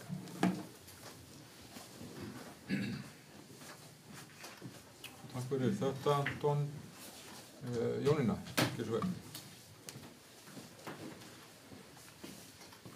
Forseti bæjarfulltrúar, takk fyrir fyrirspurnina, Anton. Óformlegum hætti, ég veit ekki hvað, maður mann nú ekki alltaf allt nákvæmlega sem rætt með óformlegum hætti, þannig að stundum erfitt að vera eitthvað eftir sem ekki ritað í fundargerð. En varðandi bókunina, þá hélt ég nú að hún hefði verið með tengt við, en það var ekki verið gert, þannig að ég læt bara taka það fyrir. Það fundur á mánudaginn Þannig að ég bara óska eftir því að hún verði að sjálfsögðu lögð fram að því við tölum það á síðastu fundi. Varðandi með Reykjanesbæ, hver áform þeirra eru, ég hef það ekki. Og ég hef nú svona einmitt spurt að því óformlega og þeir eru bara að vinna einhver í sínum málum. Ég veit ekki hvað það þýðir nákvæmlega. Þannig að þeir hljóta að leggja það bara þá fram og fundi SSS sem mál á dagskrá. Það er allavega ekki búist hingað til, fundin á mánudaginn, kannski gerist það þá, en þá bara verður það upplýst í fundagerð sambandsins eftir þann fund. Takk fyrir.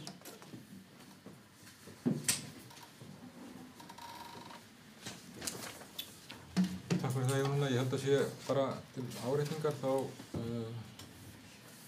held ég að sé þannig að bókunni sem að Bæjarfellur Anton er vísað til, hún trúlega mun bara koma fram í þá fundagerð aðalfundarins.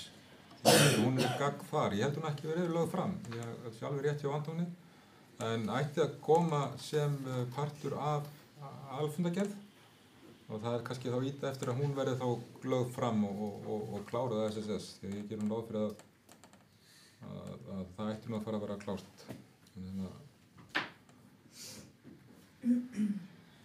Það eru fleiri sem óskar að taka til máls undir lið 14. Svo er ekki og er fundagerðin lögð fram. Og við komin að 15. máli sem tvær fundagerðir stjórnar BS bara á 25. september og 23. október. Orðin laust fundagerðirnar.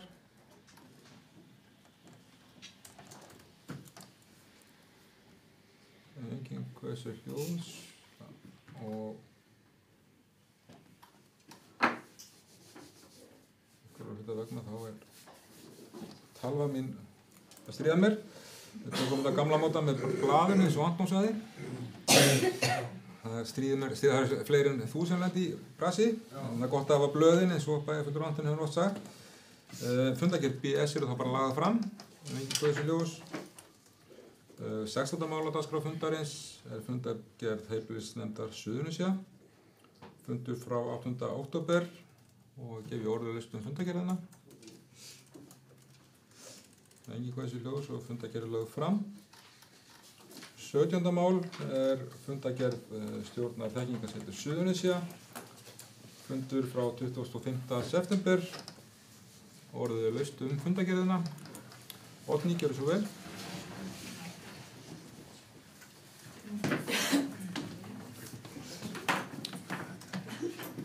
Forseti og ágætu bæjarfulltrúar. Mér langar bara að vekja athygli á vinnustofu sem þekkingarsetri er að bjóða upp á. En samtök þekkingarsetrana sótt styrk í Lóusjóðinn í samstarfi KPMG og Innovation Week fyrir verkefninu gervigreind og nýsköpun. En þessi vinnustofa er núna haldin 11. nóvember næstkomandi frá 9 til 13. Og þessi vinnustofa snýr að hvernig nýtum við nýsköpun og gervigreind til að bæta stafræna þjónustu. Ég langaði bara að vekja athygli á þessari vinnustofu og bara hvet fólk til þess að kynna sér þetta. Þetta er að kostnaðarlausu. Takk.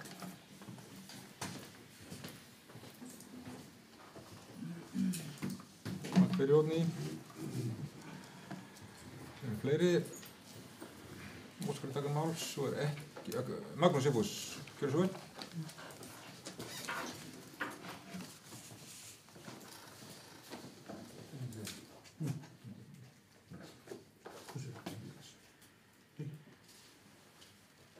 Er þetta? Ég með hana hótt. Ég séð mál frá Birgi. Ætlar að klára? Ég spyr bara því að þetta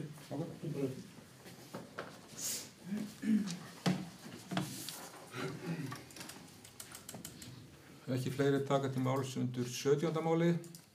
Þekkingarsetrið, þá er fundagerð lögð fram. 18. mál er tvær fundagerðir frá Kölku.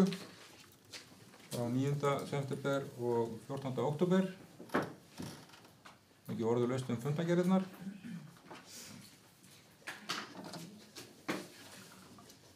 Enginn hversu hljós. Bæjarfulltrúi Magnús, viltu fá að taka þetta máls? Það voru líka fundi. Já, gerðu svo vel. Dagskrá fundar tæmd, en bæjarfulltrúi Magnús hefur óskað að taka þetta máls. Forseti, góðir bæjarfulltrúar.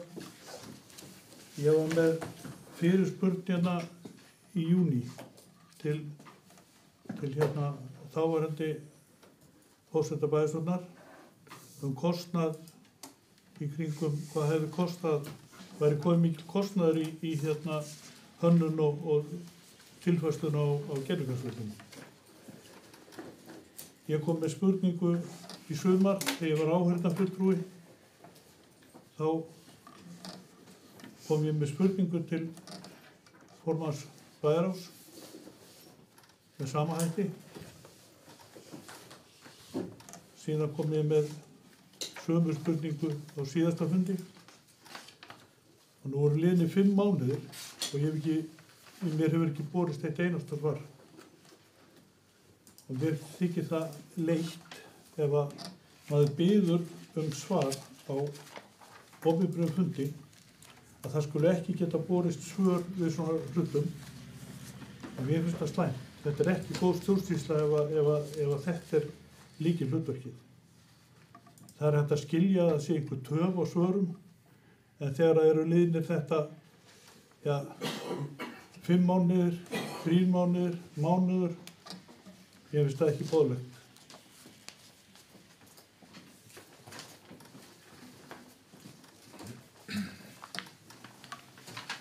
Ég þakka Magnúsi ábendinguna og mun taka það til umræðu við aðila að koma þessi horfið og þeir verið svarað.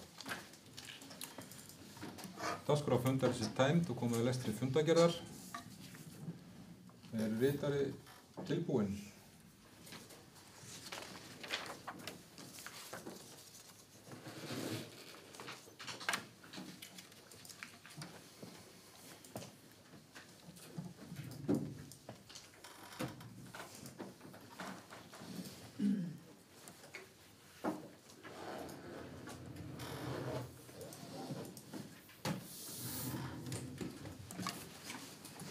Gjörðu svo vel, Árni. Takk hérlega. Hæstvirtur forseti, bæjarfulltrúar og bæjarstjóri. Þá er komið að lestri fundagerðar. 85. fundar bæjarstjórnar sem haldinn í Ráðhúsinu í Garði miðvikudaginn 15. nóvember 2025 kl. 17:30. Fundinn sátu Einar Jón Pálsson, Jónína Magnúsdóttir, Magnús Sigfús Magnússon, Oddný Kristrún Ásgeirsdóttir, Anton Kristinn Guðmundsson, Úrsula María Guðjónsdóttir var fjarverandi en í staðinn sat fundinn Sunneva Ósk Þóroddsdóttir, Laufey Erlendsdóttir, Sigursveinn Bjarni Jónsson, Önundur Björnsson og Magnús Stefánsson. Fundagerð ritaði Árni Gísli Árnason. Fyrsta dagskrármál fjárhagsáætlun 2026 til 2029. Þar tóku til máls MS, AKG, EJP, JM og MSM.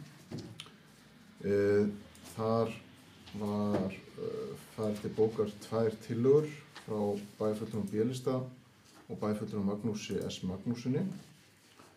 Með leyfi forseta að sleppa að lesa þær upp, að þær voru færðar inn samkvæmt því sem var afhent rita. Þar fyrirgefið, sjá, og nú er eitthvað aðeins viltur í skjálunum, það er margar blaðsíður þetta. Ok, að afgreiðsla þess máls var að það samhliða að vísa tillögu B-lista og bæjarfulltrúa Magnúsar Sigfúsar Magnússon til vinnu við gerð fjárhagsáætlunar 2026 og síðan samþykkt með atkvæðum bæjarfulltrúa D- og S-lista ásamt bæjarfulltrúa Magnúsar Sigfúsar Magnúsinni að álagningarhlutfall útsvars árið 2026 verði óbreytt 14,97%. Fulltrúa B-lista sátu hjá. Samþykkt með atkvæðum fulltrúa D- og S-lista að vísa fjárhagsáætlun til síðari umræðu í bæjarstjórn bæjarfulltrúar, B-lista ásamt bæjarfulltrúa Magnúsi Sigfúsi Magnúsinni sátu hjá. Annað dagskrármál fjárhagsáætlun 2025 viðaukar. Þar tóku til máls MSM, MS, EJP, AKG og SBJ. Þar var færðin bókun bæjarfulltrúa D og S-lista. Einnig vildi bæjarfulltrúi Magnús Sigfússon Magnússon taka undir bókun B-lista við sama mál frá 177. fundi bæjarráðs og var bókunin færð inn í fundargerð. Afgreiðsla þess máls var það samþykkt samhljóða staðfesta viðauka nr. 5. Þriðja dagskrármál, aðalskipulag Suðurnesjabæjar, breyting á svæðum í Sandgerði og fleira. Þar sagði ekki skráð neitt að tekið til máls, en afgreiðsla þess máls var að samþykkt samhljóða auglýsa og senda tillögu breytingu á aðalskipulagi Suðurnesjabæjar til staðfestingar hjá Skipulagsstofnun og að tillaga fái málsmeðferð samkvæmt 2. málsgrein 36. greinar skipulagslaga nr. 123/2010. Fjórða dagskrármál, tillaga deiluskipulagi við Sandgerðskirkju, tjaldsvæði og ferðaþjónustu við byggðaveg. Afgreiðsla þess máls var að það samþykkt samhljóða auglýsa og kynna tillögu að deiluskipulagi við Sandgerðskirkju, tjaldsvæði og ferðaþjónustu við byggðaveg samkvæmt 41. grein skipulagslaga. 15. dagskrármál, botndýr á Íslandsmiðum, lífeyrisskuldbreytingar starfsmanna. Þar tóku til máls MSM og MS. Afgreiðsla þess máls var að afgreiðsla bæjarráðs var samþykkt samhljóða. 7. dagskrármál, bæjarstjórn leyfi frá störfum. Þar hafði ég ekki skráð neitt að tekið til máls, en afgreiðsla þess máls var að samþykkt samhljóða Úrsula María Guðjónsdóttir fái leyfi frá störfum í bæjarstjórn frá 1. nóvember til 1. janúar, vantarlega 2025, til 1. janúar 2026. Sunneva Ósk Þórsdóttir tekur sæti í stað Úrsulu í bæjarstjórn að framangreindu tímabili. 7. dagskrármál, það bæjarstjórn og bæjarráð fundaráætlun. Þar tóku til máls EJP og AKG. Afgreiðsla þess máls var það samþykkt samhljóða að 87. fundur bæjarstjórnar farið fram miðvikudaginn 10. desember 2025 á venjulegum fundatíma. Jafnframt á samþykkta fundur verði í bæjarráði 7. janúar 2026 og 80. og 7. fundur bæjarstjórnar verði haldinn 14. janúar 2026. 8. dagskrármál, bæjarráð, 177. fundur. Þar tók til máls MSM og MS. 9. dagskrármál, það bæjarráð, 177. fundur. Það fyrir tilbaka í 8. mál, þá var afgreiðsla þess máls að það var lagt fram. Afsakið þetta. 9. mál, þar tók til máls SO Þ og EJP. Afgreiðsla var að fundargerð og lagði fram. Það er 10. dagskrármál, framkvæmd og skipulagsráð, 68. fundur. Þar tók til máls MSM, EJP, LE og AKG. Afgreiðsla þess máls var að fundargerð og lagði fram. 11. dagskrármál, fræðsluráð, 58. fundur. Þar var fundargerð lagði fram án umræðu. 12. dagskrármál, ferðasafn og menningarráð, 37. fundur. Þar tók til máls SO Þ og EJP og afgreiðsla var að fundargerð og lagði fram. 13. dagskrármál, samband íslenskra sveitarfélaga, fundargerð 2025. Þar voru 2 fundargerðir lagðar fram án umræðu. 14. dagskrármál, samband sveitarfélaga Suðurnesjum, fundargerð 2025. Það var fundargerð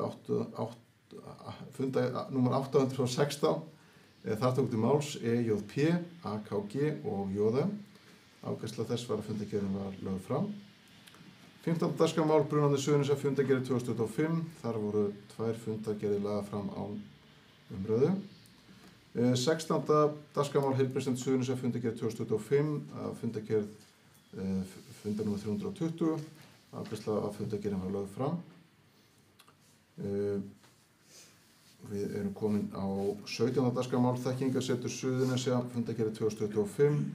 Þar var fundargerð 57. fundar. þar tók til máls OKA og afgreiðsla þess máls var að fundargerðin var lögð fram. 18. dagskrármál Kalka sorpeyðingarstöð, fundargerð 2025. Þar voru 2 fundargerðir lagðar fram án umræðu og í lokin tók MSM til máls. Takk fyrir. Takk fyrir það, Árni. Eitthvað sem óskar eftir að gera athugasemdir við þessi bók hafi verið? Svo er Magnús Það er Sigfús. ekki bókað fyrirspurnin hjá mér sem kom með í restin. Við getum gert það.